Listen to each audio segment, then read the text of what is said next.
I think that I am more, let's say, optimistic, because this filter is related to faster resolution of septic shock, is related with a fabulous survival rate the first 3 days, 87 versus 60%.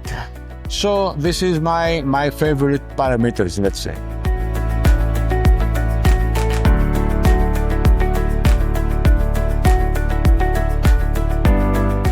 First of all, the outcome, the survival rate or the mortality.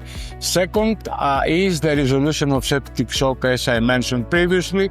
That means lower amount of vasopressors, amelioration of the ratio PaO2 FiO2. The most important is the clinical stability of the patient.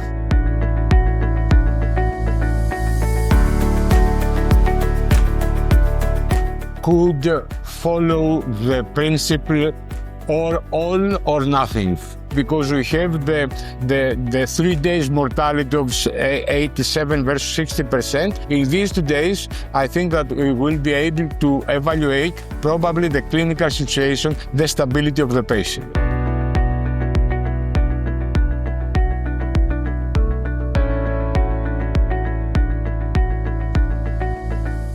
I believe that one, let's say, attractive is the cardiosurgery. The patients will be operated for cardiac problems, and also could be interesting the burn patients.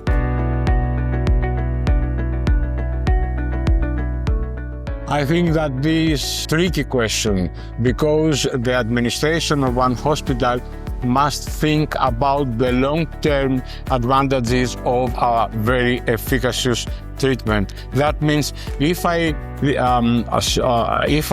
treat successfully during the first 3 days one septic shock, I will reduce the cost of stay in the ICU, stay in the hospital, reduction of antibiotics consumption, reduction of other drugs consumption. That means is a cost initially in order to save cost later on the hospitalization of the patient.